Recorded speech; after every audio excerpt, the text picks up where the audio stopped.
Hello मेरे प्यारे बच्चों। आज आप सबके लिए हम केमिस्ट्री की एक ऐसी क्लास लेके आए हैं जो 11th क्लास के अगर आप स्टूडेंट्स हैं या आप फाउंडेशन क्लास की प्रिपेयरिंग कर रहे हैं तो आपके लिए बहुत ही बेसिक क्लास होगी। और आज की क्लास में थोड़ा सा आपको केवल इंट्रोड्यूस कराऊंगा।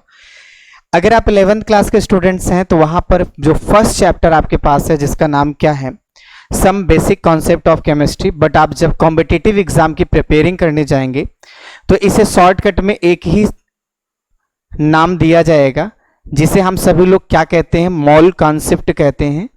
मैं एक बात आपको बता दे रहा हूं, इस बात को आप अच्छी तरीके से गंभीरता से लीजिएगा कि भाई साहब अगर मैं इस चैप्टर के बारे में बताऊं तो ये चैप्टर स्पेशली जो जाना जाता है तो वो न्यूमेरिकल के लिए जाना जाता है। और हमें पता है कि अगर आपको न्यूमेरिकल क्लियर करना है तो आपको कॉन्सेप्ट क्लियर होना चाहिए, और जिसको कॉन्सेप्ट क्लियर होता है वो बहुत अच्छे ढंग से न्यूमेरिकल को सॉल्व कर सकता है। और हमारा क्या काम है कि हम आपको कॉन्सेप्ट सिखाएंगे, हम आपको न्यूमेरिकल करने का तरीका बताएंगे। हम आपको ये नहीं कहेंगे कि आप इसको रट लीजिए, आपको हम ये नहीं कहेंगे कि आप इस फॉर्मूले को रट लीजिए। मैं आपको फॉर्मूले के बनने की बात सिखाऊंगा कि शायद आप ऐसा सोचें कि सर फॉर्मूला हम कैसे बनाते हैं, मुझे ये सारी चीजें सीखनी है। तो मैं आपको बता दे रहा हूं कि मैं इन क्लास में जो भी आपके पास चैप्टर चल रहा है, अगर हम अपने सिलेबस की बात करें तो बहुत सारी चीजें पढ़नी होती हैं, लेकिन जो आपका ये चैप्टर है some basic concept of chemistry, तो सिंपल सी एक बात ये है कि आपको केमिस्ट्री का ही कॉन्सेप्ट पढ़ना है और बहुत ही बेसिक कॉन्सेप्ट पढ़ना है। बट कहने में बेसिक है, बट इसके जब आप न्यूमेरिकल्स देखेंगे तो आपको मैं बता दूं, हर साल चाहे आप नीट की प्रिपरेशन करके उसका पेपर दे रहे हो या आप आईआईटी का पेपर दे रहे हो, तो मैं आपको बता दूं एक या दो न्यूमेरिकल या कभी कभी तो ज्यादा न्यूमेरिकल इससे पेपर में आ जाते हैं। और यही नहीं, मैं तो आपसे सीधी सी बात कर रहा हूं कि हम सभी लोग कोई भी केमिस्ट्री का चैप्टर पढ़ें तो कोशिश यही करें कि पूरा की पूरा कॉन्सेप्ट क्लियर हो जाए। और प्यारा सा एक नाम दिया जाता है मोल कॉन्सेप्ट। और मैं क्या कह रहा हूं, आपको इस चैप्टर में ये डरने की कोई जरूरत नहीं है। आपको जितने भी न्यूमेरिकल्स होंगे, जितने भी टाइप के न्यूमेरिकल्स होंगे, सारे न्यूमेरिकल्स आप चुटकियों में सॉल्व करेंगे। पहले हम सभी लोग मिनटों में सॉल्व करने की आदत डालेंगे, फिर प्रैक्टिस में इतना करा दूंगा कि आप सेकंडों में इसका आंसर देख के बता देंगे कि ये ऑब्जेक्टिव क्वेश्चन में ये आंसर आएगा। ऐसा मैं इसलिए कह रहा हूं क्योंकि हम सभी लोगों को पता है कि अब मेरा जो एग्जाम का पैटर्न है वो एमसीक्यू बेस्ड है, तो मुझे कहीं ना कहीं इस पर वर्क करने की जरूरत है। और अगर हम सभी लोग 11th स्टैंडर्ड के स्टूडेंट्स हैं तो मुझे बहुत ज्यादा जरूरी है कि भाई इस पर हम वर्क करें, एमसीक्यू बेस्ड क्वेश्चन पर वर्क करें। और हम सभी लोग क्वेश्चन को बनाएंगे और आपको क्वेश्चन बनाने का मास्टर मैं बनाऊंगा, इस बात को आप याद रखिए। बस थोड़ा सा लगे रहिए साथ में, काफी कुछ चीजें हम सभी लोग सीखने वाले हैं इस पूरे चैप्टर में। तो हम शुरू करते हैं। जैसे आप यहां पर देख रहे होंगे, मैंने यहां पे एक छोटा सा आपको लिखा हुआ है और आपको मैंने इंट्रोड्यूस दे दिया कि भाई सीधी सी बात है, आपको न्यूमेरिकल इसमें सॉल्व करने। घबराइएगा मत, आपको मैं नहीं कहूंगा कि आप फॉर्मूला रटिए, मैं आपसे नहीं कहूंगा कि आप इस न्यूमेरिकल कर लीजिए, एग्जाम दे दोगे पास हो जाओगे, मैं ये बिल्कुल नहीं कहूंगा। मैं आपका कॉन्सेप्ट क्लियर करूंगा, फॉर्मूला बनता कैसे है मैं इसको बताऊंगा, फॉर्मूला बना कैसे है वो मैं आपको बताऊंगा। बस मेरे साथ ध्यान में रखिएगा। हाँ, इस चैप्टर के जितने भी न्यूमेरिकल्स हैं आप याद रखेंगे, हम सभी लोग मैथ में, केमिस्ट्री में, कहीं पर भी एक सीधी सी बात है, यूनिट बेस्ड मैथ होती है। जैसे मैं एक एग्जांपल दूं, जैसे मैं मार्केट गया और वहां पर हमने क्या किया, 5 मैंगो लिया और उसकी कीमत मुझे 10 रुपए बताई जा रही है, और आपसे पूछा गया कि सर अगर आपको 10 मैंगो की जरूरत हो तो आप बताओ उसके लिए मुझे कितनी कीमत देनी पड़ेगी। तो आप सीधी सी बात बोलेंगे, सर 5 मैंगो अगर आपको जो है 10 रुपीज में मिल रही है तो मेरे भाई 1 मैंगो कितने मिलेगा, तो 10/5 आप करेंगे। और उसके बाद 10 मैंगो का हमसे पूछा जाए तो 10/5 और मल्टीप्लाई 10, तो ये आपका कहीं ना कहीं 20 मिलेगा। सीधी सी बात है, 20 रुपए में मिलेगा। अब आप खुद बोल सकते हैं, वैसे देख लो 5 का अगर 10 है तो 10 का क्या होगा, 20 होगा, ऐसा भी सोच सकते हैं। बट ये बहुत ही आसान है। इस पूरे चैप्टर्स के जो न्यूमेरिकल्स हैं अगर आपको उनको सॉल्व करना है तो बस आपको एक का निकालना आ जाए। किसका निकालना आ जाए? एक का निकालना आ जाए, यूनिट कैलकुलेशन आ जाए, बस यूनिट कैलकुलेशन अगर आ गया तो आप इस चैप्टर के सारे न्यूमेरिकल को चुटकियों में सॉल्व कर सकते हैं। मैं आपको ट्रिक्स भी दूंगा, आप इसके लिए निश्चिंत रहिएगा। हाँ, इस पर बेस्ड मैं रीजनिंग में कैसे क्वेश्चंस पूछे जा सकते हैं मैं उसका भी बताऊंगा। आप उसके लिए एकदम बेखौफ होकर बेबाकी अंदाज से आप पूरे क्वेश्चंस को सॉल्व करेंगे, आप इसके लिए निश्चिंत रहिए। हम चैप्टर की शुरुआत करने चल रहे हैं भाई। थोड़ा देखिए मेरा क्या है, मैं आपसे थोड़ा सा इंट्रोड्यूस कराऊंगा। सर हमने क्या मोल वर्ड कहीं सुना है क्या, या हमने क्या मोल वर्ड्स को कहीं समझा है, कहीं देखा हुआ है क्या? क्या हम सभी लोग इसके लिए, आप सभी लोग पहले से जानते हैं ऐसा कुछ है? तो आपको मैं बता दूं, जी हां आप जानते हैं। आप फिजिक्स का एक चैप्टर है जिसे आप यूनिट एंड डायमेंशन कहते हैं, मैं आपको थोड़ा सा बता रहा हूं। फिजिक्स का एक चैप्टर है जिसे आप यूनिट एंड डायमेंशन कहते हैं, और वहां पर मैं आपको बताऊं तो एक फिजिकल क्वांटिटी, वो भी फंडामेंटल, हमें वहां बताया जाता है कि भैया मेरे पास 7 फंडामेंटल क्वांटिटी होते हैं, उन 7 में एक फंडामेंटल क्वांटिटी है जिसे अमाउंट कहा जाता है, या फिर एक को जैसे क्वांटिटी कहा जाता है, या ऑफ सब्सटेंस बोल सकते हैं। तो ये जो भी चीजें आपकी हैं, आप उसकी यूनिट को देखिएगा तो उसकी यूनिट मोल कही जाती है। और वहां पे फिजिक्स का टीचर कहता है कि मोल एक ऐसा वर्ड है जो केमिस्ट्री से रिलेटेड है। आप इस पॉइंट को कहां पढ़ेंगे? केमिस्ट्री में पढ़ेंगे। तो आपको मैं थोड़ा सा याद दिला दिया कि आप फिजिक्स में जो चैप्टर यूनिट एंड डायमेंशन है, मैं जानता हूं कि उस चैप्टर में ये बताया जाता है कि 7 फंडामेंटल क्वांटिटी होते हैं, और 7 फंडामेंटल क्वांटिटी का जो 7वां क्वांटिटी है जिसे हम अमाउंट या क्वांटिटी ऑफ सब्सटेंस बोलते हैं, हम सभी लोग उसी की यूनिट को मोल कहते हैं। और जो मोल वर्ड होता है वो फिजिक्स में होता है, और टीचर यही कहता है कि आप बेटा इसको केमिस्ट्री में पढ़ोगे, आप मोल कॉन्सेप्ट को वहां पढ़ोगे, बहुत ब्रीफली पढ़ोगे। और आज वो समय आ गया है कि आप मोल कॉन्सेप्ट को पढ़ने चल रहे हैं, बहुत ही अच्छी तरीके से पढ़ेंगे, इसके लिए निश्चिंत रहिएगा। मैं स्टार्ट करने चल रहा हूं। अब आपको समझ में आ गया कि मोल हमसे ऐसा वर्ड नहीं है कि अछूता हो। अछूता मीन्स क्या है? ऐसा नहीं कि मैंने कभी उस पर जाना नहीं है, देखा नहीं है, सोचा नहीं है, समझा नहीं है। मैंने देखा भी है, सब कुछ किया है, बट समझा नहीं था। और मोल पर क्या हमारी लाइफ में इंपॉर्टेंट है, ये सब चीजें जाना नहीं था। इस चैप्टर में वही चीज जानना है।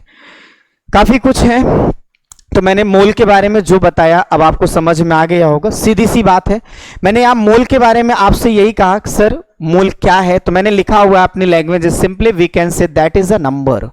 Mole is nothing, that is a number. Mole कुछ भी नहीं है। मैं आपको एक सीधी सी बात बता रहा हूं, जैसे किसी शख्स ने यह बोल दिया कि 1 डजन इज इक्वल 12 होता है, 1 डजन इज इक्वल 12 होता है। किसी ने बोल दिया कि सर 1 माइक्रो इज इक्वल क्या होता है? 10 की पावर -6 होता है। किसी ने बोल दिया 1 मीटर इज इक्वल 100 सेंटीमीटर होता है।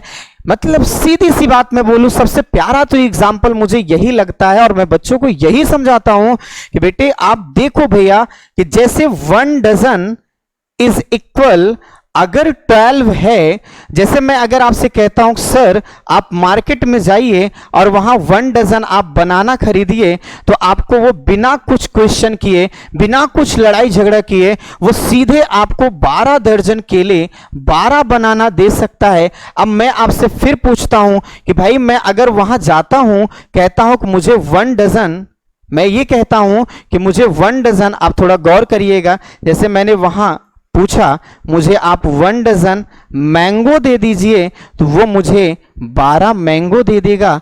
अब मेरे कहने का मतलब ये है कि डजन वर्ड ऐसा नहीं है कि केवल बनाना के लिए ही लगता है, समझते जाइएगा, वो किसी के लिए भी लगेगा, लेकिन एक फिक्स रहता है। वो क्या है?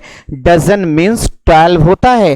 तो आपसे अगर कोई पूछे सर डजन क्या है, एक लाइन में बताइए, तो आप बोलेंगे sir dozen is a number and this number is equal to 12। ये हम ऐसा कह सकते हैं मेरे भाई।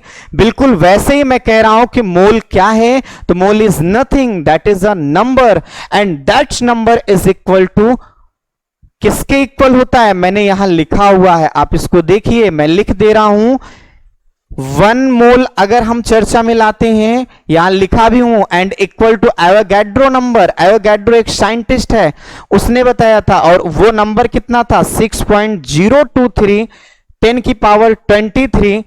और इसके बाद जैसे मैंने कहा वो नंबर बनाना के लिए यूज करो डजन वाला, चाहे जिसके लिए यूज करो, बिल्कुल वैसे ही मोल वाला नंबर भी आप किसी के लिए भी यूज करेंगे, बट ये यूज जो करते हैं वो पार्टिकल के लिए करते हैं। और मैंने फिर पार्टिकल के बारे में भी देखिए, मैंने लिखा है कि here particle means anything. Anything means कुछ भी भाई। अब पार्टिकल क्या हो सकता है? Atom, molecule, ion, X Y Z, कुछ भी हो सकता है। इस चीज को आप क्लियर कर लीजिए, माइंड में यही चलना चाहिए मेरे प्रभु कि 1 मोल इज इक्वल 6.023 10 की पावर 23 होगा। और वो कुछ भी हो सकता है, वो पार्टिकल है, वो atom, molecule, ion, X Y Z, कुछ भी हो सकता है। इस बात को याद रखिएगा। अब मेरा ये क्वेश्चन यहां पे उठता है कि सर डजन वर्ड को तो हम सभी लोग अपने डेली लाइफ में यूज में लाते हैं, बट मोल वर्ड को नहीं लाते हैं, उसकी क्या वजह? तो आप सीधी सी बात कह सकते हैं कि सर डजन वर्ड को हम सभी लोग अपने डेली लाइफ में यूज में लाते हैं, ये बात सही कह रहे हो। इसलिए क्योंकि इसे पूरी पब्लिक, पूरा आवाम जानता है कि ये 12 के बारे में है, ये 12 के इक्वल होता है। ठीक है, ये पूरी दुनिया जानती है, सभी लोग जानते हैं कि 1 दर्जन, 1 डजन कितना होता है। लेकिन अगर हम बात करें मोल का, तो आप बोलेंगे मोल वर्ड्स को कोई बहुत ज्यादा नहीं जानता है, जो केमिस्ट्री पढ़ा रहता है वही जानता है, because mole words is related with chemistry. और आप जानते हैं कि अभी सभी लोग इतने पढ़े नहीं हैं वो केमिस्ट्री को जानते हो। तो आप खुद कह सकते हैं कि पहली बात, पब्लिकली अगर देखा जाए तो मोल वर्ड्स को जानने वाले बहुत कम हैं, इसलिए हम पब्लिकली यूज नहीं कर पाते। लेकिन इसका एक बहुत बड़ा कारण, एक बहुत बड़ा रीजन ये भी है कि 1 मोल तो आपका किसके इक्वल है? 12 के इक्वल है। बट जब मैंने देखा कि 6.023 10 की पावर 23 और यहां पे पार्टिकल, तो सीधी सी मेरे बात समझ में आई, भाई ये 10 की पावर 23 में है, एंड 10 की power 23 is a very large number. अब आप खुद समझ सकते हैं कि अगर मैं पूरा कंप्लीटली लिखूं sir 1 mole is equal how much, तो आप सीधी सी बात इसको लिखेंगे क्या? अगर मैं लिखूं तो 1 मोल इज इक्वल 6.023, और यहां पे देखो 10 की पावर 23 को कैसे लिखूंगा? 23 जीरो लिखना मुझे पड़ेगा, इस बात को याद रखिएगा। काउंट करिए, जब 23 हो जाए तो मुझे बताइएगा। 1 2 3 4 5 6 7 8 9 10 11 12 13 14 15 16 17 18 19 20 21 22 23। अब आप सोच लो, इतना बड़ा अमाउंट में वो नंबर रहेगा। आप भाई बनाना 1 मोल मांगोगे तो क्या वो दे पाएगा? क्या वो 1 मोल बनाना दे पाएगा? अब आप कह सकते हैं सर मोल वर्ड जो है पब्लिक जानती नहीं है, इसलिए मैं नहीं यूज करता हूं। लेकिन इसका एक बहुत बड़ा रीजन ये भी है कि जो मोल वर्ड होता है इसकी वैल्यू बहुत ज्यादा है, इतनी ज्यादा है कि ये कंफर्टेबल नहीं है हमारे डेली लाइफ में यूज करने का। अब आप खुद सोच सकते हैं, that is a very large number, so we are not comfort use in our daily life, ये आप बोलेंगे। तो अब आप समझ चुके होंगे दर्जन ही क्यों यूज किया जाता है, 12 काउंटेबल है। लेकिन अगर कभी न्यूज में आपने सुना है कि 1 मोल व्यक्ति खत्म हो गए, या बाढ़ आई थी, आपदा आई थी, 1 मोल जनसंख्या समाप्त हो गई, ऐसा नहीं है। वहां अक्सर बोला जाता है कई दर्जनों में या सैकड़ों में लोगों की हत्या हो गई है, या कई दर्जनों या सैकड़ों में इस आपदा से प्रभावित हुए हैं और खत्म हो चुके हैं। मोल वर्ड नहीं यूज किया गया, क्यों? क्योंकि मोल राजा है, एक बहुत केमिस्ट्री का राजा वर्ड है, जो बहुत बहुत पावरफुल है। अब आप इतना समझ सकते हैं, that is a very big number, so we can not use properly in our daily life. अब आगे चलिए, इस पर थोड़ा और चर्चा करते हैं। ये तो मैंने चर्चा कर ही लिया कि सर 1 मोल हमारा है क्या। अब मेरे को एक क्वेश्चन पूछना है आपसे, अगर मैं 1 मोल की बात समझ गया कि वो 6.023 10 की पावर 23 पार्टिकल है, तो अब आपको मैं बता दे रहा हूं, जरा गौर करिएगा। अब मैं थोड़ा सा और आपको हिंट कर रहा हूं। जैसे मैंने कह दिया 1 मोल ऑफ यक्स, तो सीधी सी बात है 6.023 10 की पावर 23 यक्स। अगर मैंने आपसे कह दिया कि 1 मोल ऑफ, सीधी सी बात मैं कर रहा हूं, यहां पे मान लीजिएगा हीलियम है, तो यहां लिखना पड़ेगा 6.023 10 की पावर 23 हीलियम लिखना पड़ेगा। अगर मैं कह दिया कि 1 मोल इज ऑफ इलेक्ट्रॉन, तो आपको लिखना पड़ेगा 6.023 10 की पावर 23 इलेक्ट्रॉन। ये तरीका आपको सीखना होगा, ये सारी चीजें आपको सीखनी होगी। और एक बात और मैं इसी साथ बता देता हूं, जरा आप समझिए। मुझे एक का पता है, मुझे एक का पता है। तो अगर मुझसे पूछा गया कि आप n मोल का बताइए, जैसे मैं n मोल ऑफ पार्टिकल की बात करता हूं, तो सीधा इसका मतलब होगा सर n से एक का पता है तो n का पूछे तो n से मल्टीप्लाई करोगे, और किससे करोगे 6.023 10 की पावर 23।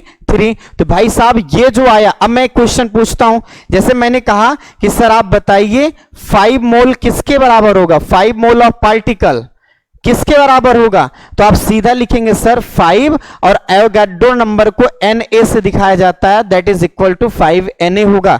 अब 5Na क्या हम ऐसा कह सकते हैं सर ये टोटल नंबर ऑफ पार्टिकल है, जी हां आप इसे कह सकते हैं that is a total number of particle. तो मैं अगर इसको पूरा इरेज करके आपको मैं फिर से बताऊं तो आप ऐसा कह सकते हैं सर कि n मोल ऑफ पार्टिकल, अब देखिए फॉर्मूला मैं कैसे बना रहा हूं थोड़ा गौर करिए, n mole of particle is equal to n multiply Avogadro number, and this number is equal to total number, किसको आप कह सकते हैं टोटल नंबर ऑफ पार्टिकल कह सकते हैं।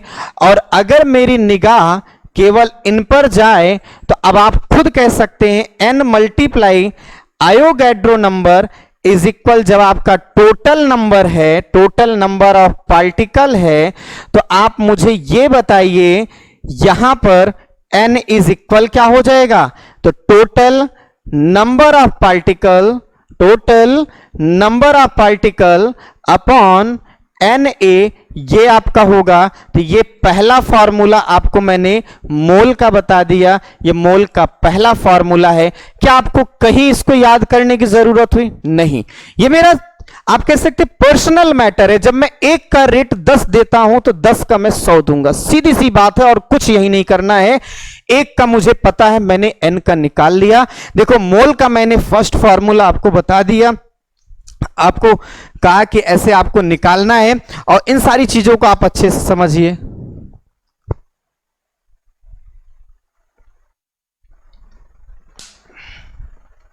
देखिए इसके आगे अगर हम सब लोग थोड़ा सा चर्चा में लाएंगे तो और भी अच्छा कर सकते हैं।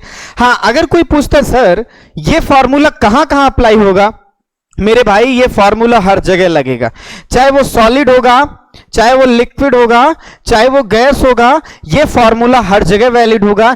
इसके लिए इसको आजादी मिली हुई है, इसके लिए अथॉरिटी मिली हुई है, इसमें किसी को कोई प्रॉब्लम नहीं होगी। अब आते हैं हम सभी लोग अपने कुछ क्वेश्चंस को सॉल्व करते हैं और देखते हैं किस तरह के एमसीक्यू क्वेश्चंस बनते हैं। आइए इस पर देखते हैं। जैसे मेरे पास एक स्क्रीन पे क्वेश्चन दिया गया है, आप इसको जरा देखिए। क्वेश्चन मेरा दिया गया है sir calculate charge of 1 mole of electron. बिल्कुल बहुत ही आसान क्वेश्चन है, एकदम आप कह सकते हैं बहुत ही सिंपल और बहुत ही आसान क्वेश्चन है। और कैसे आप करेंगे, देखिए क्वेश्चन कह रहा है calculate charge of 1 mole of electron. That is a very very simple question. हम लास्ट में देखें मैं क्या कह रहा हूं, सीधी सी बात कह रहा हूं 1 मोल ऑफ इलेक्ट्रॉन। तो आप इसका सॉल्यूशन क्या लिखेंगे, 1 मोल ऑफ इलेक्ट्रॉन मींस सीधी सी मतलब है 6.023 10 की पावर 23 इलेक्ट्रॉन्स। मैं ऐसा लिख सकता हूं और आप ऐसा कर सकते हैं, बिल्कुल ऐसा। दूसरी चीज आपसे क्या पूछ रहा है सर, चार्ज के बारे में। तो मैं अगर चार्ज के बारे में आपको बताऊं तो चार्ज ऑफ इलेक्ट्रॉन हमारी जानकारी के हिसाब से, और वो भी अगर मैं एक इलेक्ट्रॉन पे देखूं तो भाई साहब एक इलेक्ट्रॉन पे जो चार्ज होता है वो 1.6 मल्टीप्लाई 10 की पावर -19 कूलाम होता है। अगर आपको याद हो तो ये आप 10th में देखे होंगे, आप इसके लिए निश्चिंत रहिए। और हमारे पास इलेक्ट्रॉन कितना है, इतना। तो फाइनली आप देखिए आंसर आपको मिलेगा sir charge of 1 mole of electron is equal क्या होगा, मेरे पास इलेक्ट्रॉन है 6.023 10 की पावर 23 और एक इलेक्ट्रॉन पे है 1.6 10 की पावर -19। आप इन्हें सॉल्व करेंगे तो अप्रोक्सीमेटली ये जो आएगा 96500 कूलाम के इक्वल आएगा। और मेरे भाई मैं आपको थोड़ा एक शॉर्टकट बताता हूं, याद रखिए। तो आप इसको लिख सकते हैं that is a charge of 1 mole of electron. क्या लिखेंगे, that is a charge of 1 mole of electron and equal to 96500 coulomb. Approximately आपको कहना होगा मैं आपको थोड़ा सा चार्ज के बारे में बता रहा हूं, आप इससे आगे चल के 12th में पूरा चार्ज ही पढ़ेंगे, आप निश्चिंत रहिए। इसके दो यूनिट है जो बहुत ज्यादा फेमस है और दोनों साइंटिस्ट के नाम पर है और दोनों ही बड़ी यूनिट है, आप इस बात को याद रखिएगा। एक कूलाम है और एक फैराडे है, बट आप याद रखिएगा फैराडे चार्ज की बिगेस्ट यूनिट मानी जाती है। ये आपका एमसीक्यू का क्वेश्चन पूछा जा सकता है, the biggest unit of charge. तो आपको वहां पे क्लिक करना होगा सर फैराडे। पहला एमसीक्यू क्वेश्चन ऐसा पूछा जा सकता है कि biggest unit of charge Faraday. Second question आपसे पूछा जा सकता है, आप बताइए 1 फैराडे इज इक्वल कितना। तो आपको ऑप्शन में अगर नजर आया 96500 कूलाम, तो आप वहां शौक से लगाइए, शौक से नंबर पाइए, एकदम खुश रहिए। आपको मैं बताऊं, इस क्वेश्चन को बताने का मेरा ये बिल्कुल ऐसा नहीं था कि मैं आपको बताऊं, इस क्वेश्चन को सॉल्व कराऊं, आंसर तक पहुंचू, ऐसा कुछ नहीं है।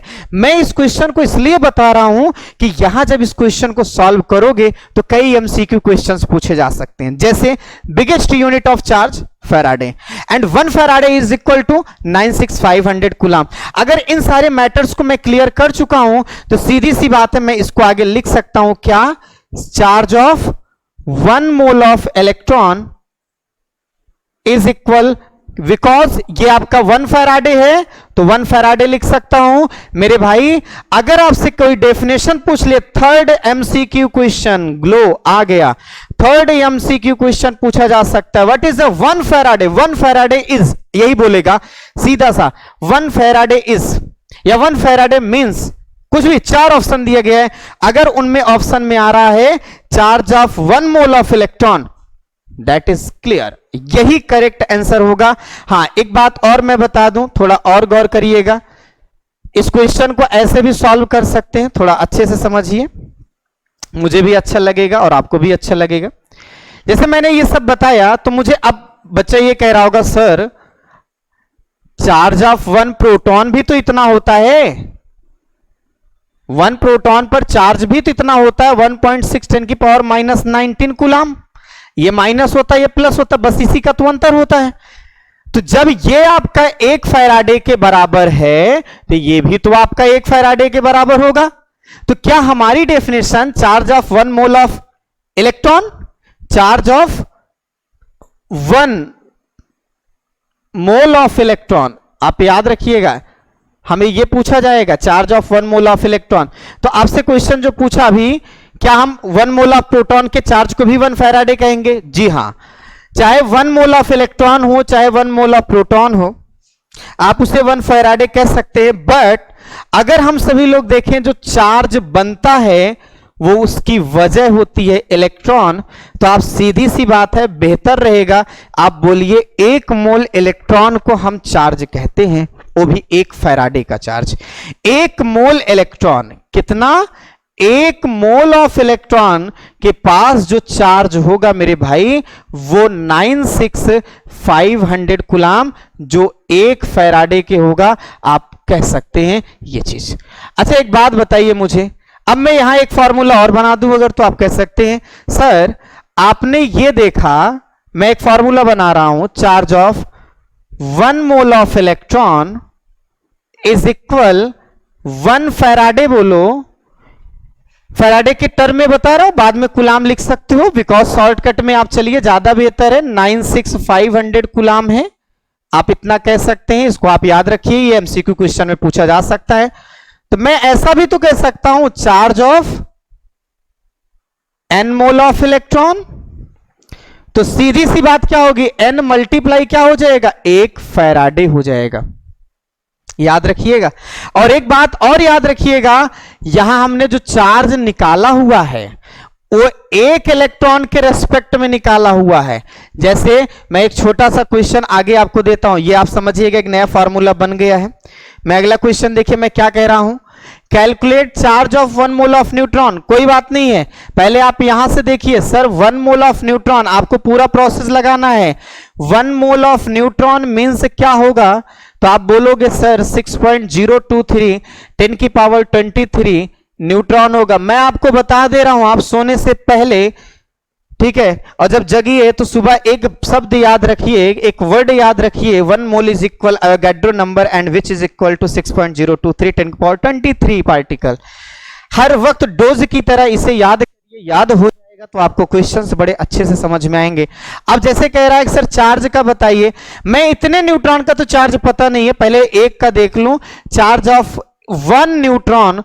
तो आपसे 1 न्यूट्रॉन का चार्ज में पूछूं 0।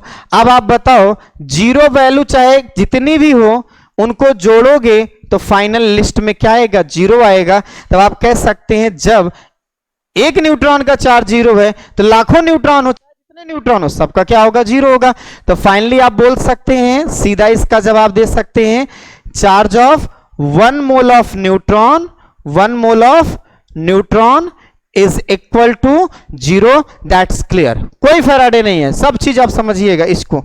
नेक्स्ट क्वेश्चन पर आते हैं। आप देखिए क्या कह रहा है, calculate mass of 1 mole of electron, proton and neutron. कोई बात कर लेंगे, मैं एक क्वेश्चन करा रहा हूं, बाकी आप करिएगा। पहले मास का मैटर क्लियर कर दूं। अगर हम सभी लोग एक इलेक्ट्रॉन का मास देखेंगे, 1 इलेक्ट्रॉन मास, तो 9.1 10 की पावर माइनस 31 kg होता है। मैं अगर एक प्रोटॉन का मास देखूं तो वो आपके पास होता है 1.67 10 की पावर माइनस 27 kg होता है, अप्रोक्सीमेटली ऐसा। बिल्कुल इसी के लगभग बराबर होता है न्यूट्रॉन का भी, 1.67 और 10 की पावर माइनस 27 होता है kg में। मैं एक बात बता दूं, ये लगभग प्रोटॉन का जो मास होता है लगभग न्यूट्रॉन का मास क्या होता है, बराबर होता है। लेकिन एक बात कह सकते हैं, अगर हैवियर की बात किया जाए तो they are equal to each other but they are greater than mass of electron. Electron के मास से तो ज्यादा होंगे, ये आपको क्लियर होगा। जैसे मैं एक क्वेश्चन करा रहा हूं, mass of 1 mole of electron का, तो सबसे पहले देखो क्या लिखोगे आप, sir 1 mole of electron is equal 6.023 10 की पावर 23 इलेक्ट्रॉन, सीधी सी बात। तो अगर आप कहते हैं कि mass of 1 mole of electron, तो आप क्या लिखेंगे, सीधा मैं लिख रहा हूं, डायरेक्ट लिख रहा हूं, 6.023 10 की पावर 23, एक में इतना, एक इलेक्ट्रॉन यहां लिख सकते हैं मल्टीप्लाई करके, तो एक इलेक्ट्रॉन का मास कितना है, 9.1 10 की पावर माइनस 31।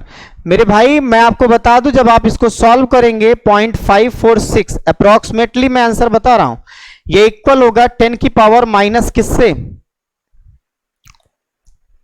या आप एक काम करिए ऐसे इसका जवाब दे दीजिए, इसका अप्रोक्सीमेटली आंसर जो आएगा वो आएगा 54.6 मल्टीप्लाई 10 की पावर माइनस 8, और ये आंसर केजी में आएगा। और जब आप इससे और सॉल्व करोगे 0.546 10 की पावर माइनस 6 kg। अब और भी एक स्टेप फिजिक्स वालों ने कहा, मेरे भाई 0.546 इसे माइक्रो कह सकते हैं केजी।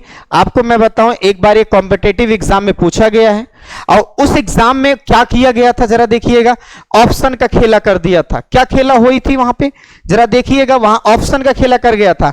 वहां ऑप्शन में 0.546 ऐसा ऑप्शन था, 0.546 10 की पावर जरा देखिएगा माइनस 8 kg, 0.546 10 की पावर माइनस 10 kg। ऑप्शन में था 54.6 10 की पावर 2 kg। ऑप्शन में था 0.546 माइक्रो केजी, सीधा आंसर। तो आपका ये भी गलत था, ये भी गलत था, ये भी गलत था, ये भी गलत था, सॉरी ये आपका लास्ट वाला सही था, लास्ट वाला एकदम क्या था, सही था। तो मेरे से ऑप्शनल क्वेश्चन पूछा जा सकता है। अब आप समझ चुके होंगे, जैसा कि मैंने इलेक्ट्रॉन का बताया है वैसा ही मैं प्रोटॉन का बता सकता हूं। आप कमेंट्स बॉक्स में जरूर कमेंट्स करिएगा कि सर आंसर कितना आया हुआ है, आप उससे सॉल्व कर लीजिएगा, निश्चिंत रहिएगा, आप उसे सॉल्व कर सकते हैं, मैं इतना समझ रहा हूं। आते हैं हम नेक्स्ट क्वेश्चन पे। अच्छा एक चीज और बता दे रहा हूं, थोड़ा आप इसको समझिए, ऐसा भी समझना। अब ये क्लियर हो गया, 1 मोल ऑफ इलेक्ट्रॉन, अगर हम मास की चर्चा करेंगे तो वो होगा 0.546 10 की पावर माइनस 6 kg। मैं इसी को इन्वर्स कर दूं, 0.546, ये डाटा याद रहना चाहिए क्योंकि इस चैप्टर का न्यूमेरिकल सब एक दूसरे से रिलेटेड हैं। ये बराबर होता है 1 मोल ऑफ इलेक्ट्रॉन के मास का। मुझे यहां 1 kg इज इक्वल अगर पाना हो तो मैं सीधा लिखूंगा 1/0.546 10 की पावर -6 मोल ऑफ इलेक्ट्रॉन। सीधा आप ऐसा बोलेंगे, मतलब सोच लो इतने मोल इलेक्ट्रॉन के आपस में मिल जाएं, इतने मोल इलेक्ट्रॉन आपस में मिले तो 1 kg मास बनाएंगे। अब आप कह सकते हैं बड़ा कॉन्सेप्चुअल है, आप गंभीरता से देखिए इन सारी चीजों को। आते हैं हम नेक्स्ट क्वेश्चन पे। ये देखो, अच्छा हुआ क्वेश्चन दे ही दिया, मैंने अभी आंसर दिया था, मैं इसको नहीं बताऊंगा। नेक्स्ट क्वेश्चन पे आइए, इसको कर सकते हैं। कह रहा how many electrons released to formation of 1 mole of sodium. अरे वाह, ये गजब का क्वेश्चन है, इसको मुझे समझना पड़ेगा। अब जैसे क्वेश्चन में कह रहा है कि मेरे भाई 1 मोल ऑफ सोडियम प्लस, तो सीधी सी बात है मेरे को कहना पड़ेगा 6.023 10 की पावर 23 सोडियम प्लस, राइट। अब कह रहा है कि इतना जो सोडियम प्लस है, कितना electron, how many electrons are released. सोचो मेरे पास इतना सोडियम प्लस है, अब मुझे यही देखना है कि देखो एक सोडियम प्लस आपका कितना इलेक्ट्रॉन निकालता है। तो सोडियम पे चार्ज कितना है, 1, तो आप बोलोगे due to 1 electron releasing 1 Na+ बना। सीधी सी बात है, Na ने 1 इलेक्ट्रॉन निकाला है तभी जाके यहां पर 1+ बना हुआ है। तो अगर Na+ बनने में 1 इलेक्ट्रॉन निकल रहा है तो इतना Na+ बनने में इतना ही इलेक्ट्रॉन निकलेगा। तो आप बोल सकते हैं, आप लिख सकते हैं आंसर में रिलीज्ड इलेक्ट्रॉन कहां, Na+ के 1 मोल बनने में आप सीधा लिखेंगे 6.023 10 की पावर 23। इतने ही सोडियम तो है, 1 इलेक्ट्रॉन की वजह से 1 इलेक्ट्रॉन मल्टीप्लाई कर दो, इतना इलेक्ट्रॉन निकला होगा। अब आप क्लियर कर लीजिए, ठीक है। तो मैं आशा करता हूं आपको समझ में। जैसे मेरे को एक क्वेश्चन और पूछा जाता, जैसे यहीं पे कुछ पूछा जाता, सर आप एक काम करिए क्वेश्चन और सॉल्व करिए। जैसे कह दिया गया कितना इलेक्ट्रॉन निकलेगा जब आपके पास 1 मोल ऑफ Al+3 बनाने के लिए। तो सीधी सी बात मैं कर रहा हूं, आप इसका सीधा जवाब दीजिए। 1 मोल का मतलब 6.023 10 की पावर 23। इतने एल्यूमिनियम होंगे +3 के, तो 1 एल्यूमिनियम +3 बनने में कितना इलेक्ट्रॉन निकलता है मेरे भाई, 3। तो सीधी सी बात है, इनके जगह क्या रखो आप, 3 इलेक्ट्रॉन। तो 6.023 10 की पावर 23। अब आप इनको सॉल्व कर लो, सोच लेना इतना इलेक्ट्रॉन रिलीज होगा तब आपका इतना बनेगा। तो ऐसे कोई भी क्वेश्चन कहा जाए तो आप कर सकते हैं। जैसे अब देखिए क्वेश्चंस मेरे पास आ गया, कह रहा चार्ज बताइए 2 मोल ऑफ सोडियम प्लस। इसका मैं आपसे सीधा जवाब पूछता हूं। सबसे पहले बात, सोडियम प्लस 2 मोल का मतलब क्या निकला, सीधा सा 2 मल्टीप्लाई 6.023, 1 का पता रहता है तो हम कर सकते हैं इतना सोडियम प्लस। और अब आप बताइए 2 यहां पे 6.023 और 10 की पावर 23, 1 सोडियम प्लस बनता है 1 इलेक्ट्रॉन से। इतना पूरा आप सॉल्व करेंगे। अब आप जरा देखिए 2 और आप देखो 6.023 10 की पावर 23। अगर मुझसे मैटर कह रहा है कि सर आप चार्ज बताइए, तो मुझे 1 इलेक्ट्रॉन का चार्ज पता है 1.6 10 की पावर -19। मैंने अभी इसको सॉल्व किया था तो 96500 पाया था।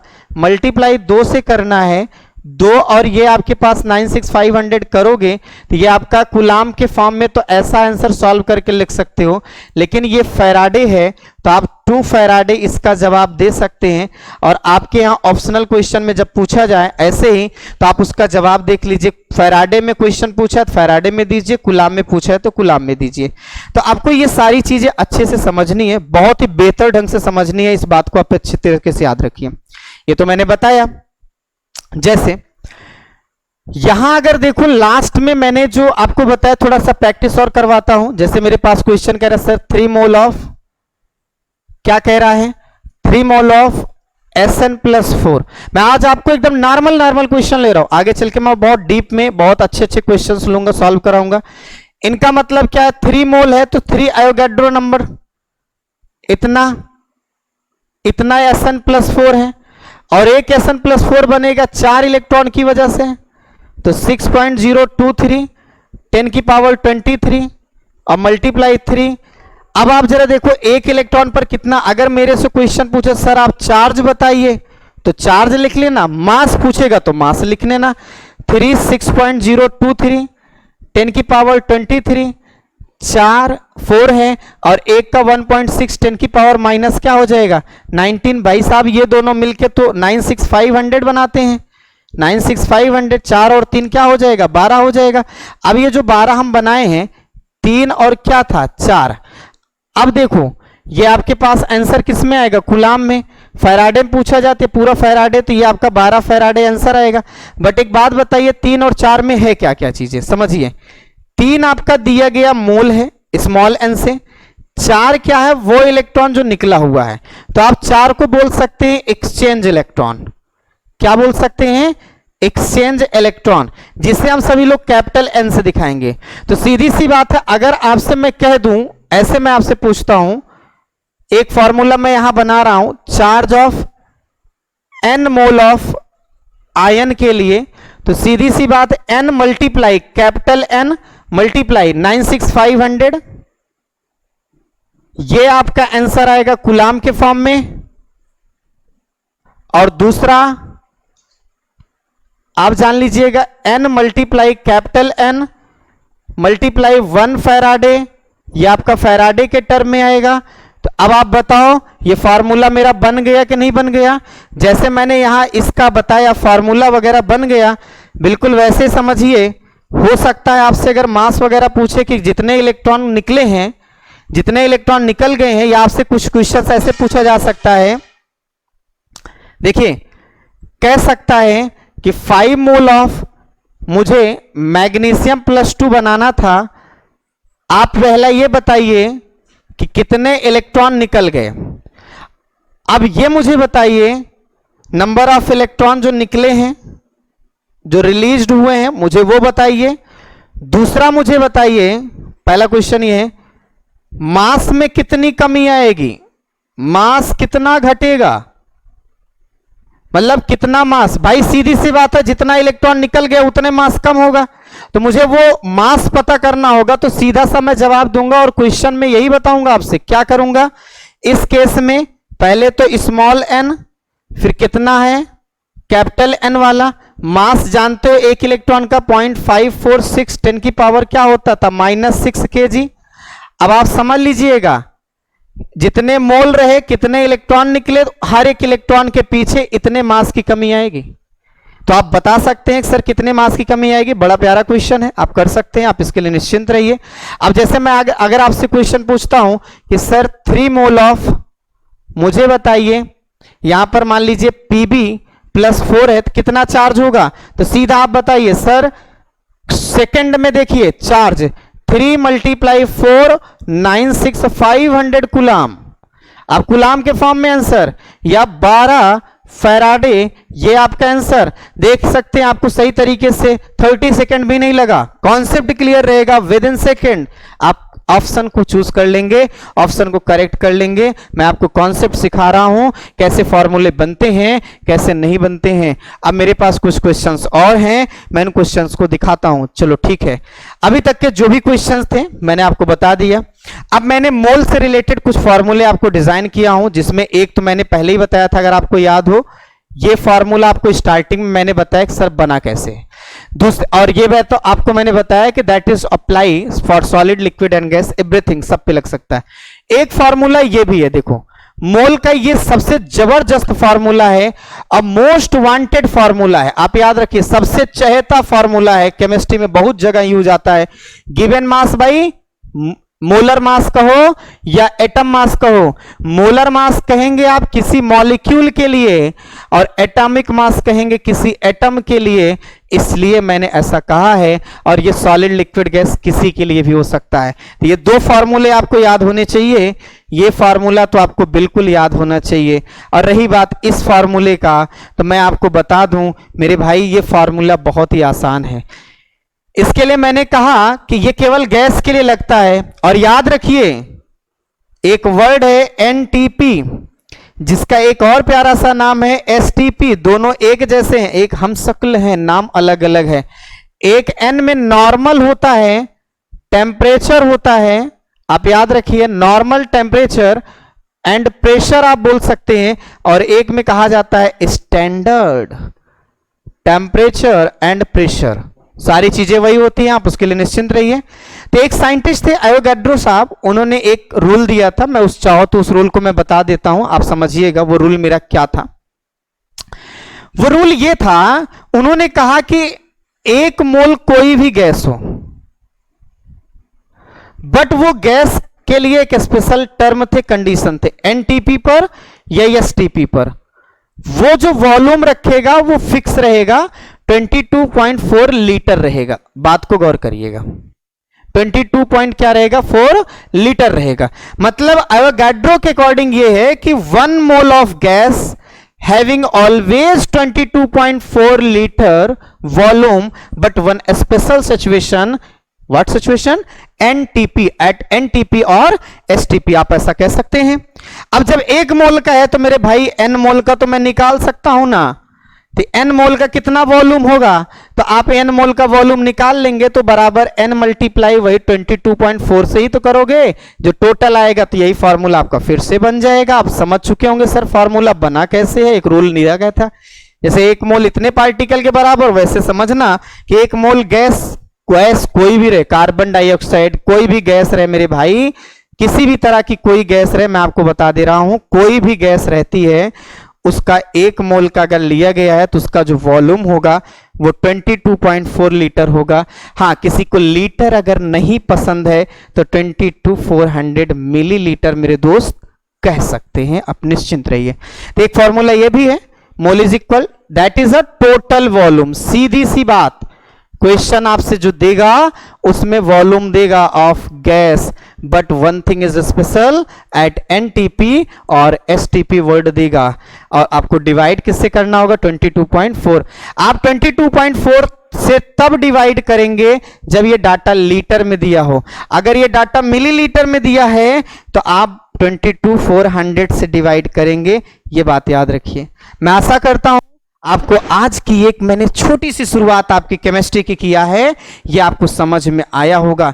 मिलते हैं हम नेक्स्ट क्लास में, आज के लिए बस इतना ही है। आप सभी से बस इतना ही गुजारिश करूंगा कि आप पसंद आए तो आप इसे लोगों में जरूर शेयर करिएगा। और मैंने जब जर्नी स्टार्ट किया है तो ये ठान लिया है कि आपकी केमिस्ट्री को मैं बहुत सरल और बहुत इजी लैंग्वेज बताऊंगा। तो आज के लिए बस इतना ही, थैंक यू।